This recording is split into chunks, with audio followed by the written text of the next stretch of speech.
बिस्मिल्लाहिर्रहमानिर्रहीम। अल्लाह के नाम से शुरू जो बड़ा मेहरबान और नहायत रहम करने वाला है। अस्सलामु अलैकुम वरहमतुल्लाहि वबरकातुहू।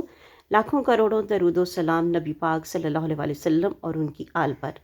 जब अचानक कोई सख्त परेशानी या मुसीबत आ जाए तो 4 रकत नवाफिल आप लोग इस तरीके से पढ़े। इंशाअल्लाह ताला मेरे अल्लाह ताला ने चाहा तो आप लोगों की परेशानी जो है जितनी मर्ज़ी बड़ी हो तो एक ही दिन में एक ही दफ़ा से ये अमल करने के बाद हल हो जाएगी इंशाअल्लाह ताला।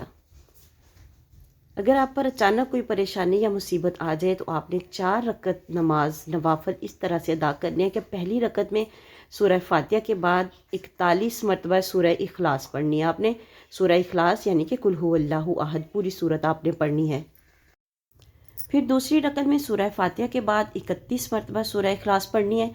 फिर तीसरी रकत में सूरह फातिहा के बाद 21 मरतबा सूरह इखलास पढ़नी है।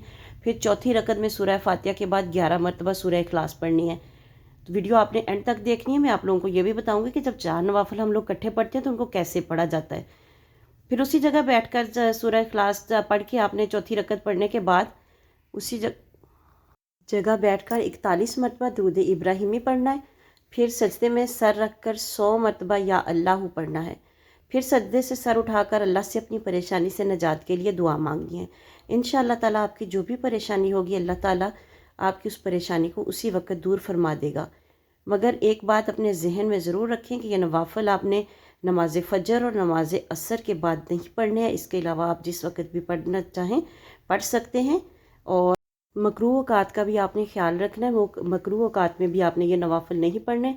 और जब 4 नवाफिल इकट्ठे पढ़ने हों तो इसको हम जब ऐसे पढ़ते हैं कि 2 नवाफिल जब पढ़ने के बाद हम तशहुद की हालत में बैठते हैं, अत्तहियातो पढ़ते हैं, तो पूरी आपने दुआ तक रब्बी जालनी तक आपने पूरी अत्तहियातो के साथ वो दुरूद शरीफ और जो दुआ है वो आपने पढ़ लेनी है। फिर आपने बस सलाम नहीं फेरना और वैसे ही उठ जाना है। फिर जब तीसरी रकत आपने नवाफिल की शुरू करनी है तो आपने वो दोबारा से सुबहानक अल्लाह से शुरू करनी है।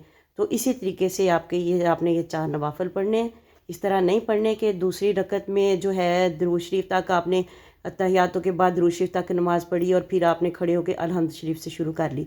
इस तरीके से 4 नवाफिल नहीं पढ़े जाते। वही तरीका जो मैंने आपको बताया है उस तरीके से आप लोगों ने 4 नवाफिल पढ़ने हैं। तो जब आप ये नवाफिल पढ़ें दुआ करें तो अल्लाह ताला से मेरे लिए भी दुआ करें। अल्लाह ताला सब मुसलमानों की सभी परेशानियाँ दूर फरमाए और दुनिया व आखिरत की भलाइयाँ अता फरमाए। अच्छी बात को फैलाना सदका जारिया है। सदका जारिया की नीयत से इस वीडियो को शेयर ज़रूर कीजिएगा। इसको लाइक करें। चैनल पर न्यू है तो चैनल को ज़रूर सब्सक्राइब करके जाएँ। मिलते हैं किसी नेक्स्ट वीडियो में। अल्लाह ताला आप लोगों का हामी और नासिर हो। मिलते हैं किसी नेक्स्ट वीडियो में। तब तक के लिए अल्लाह हाफिज़।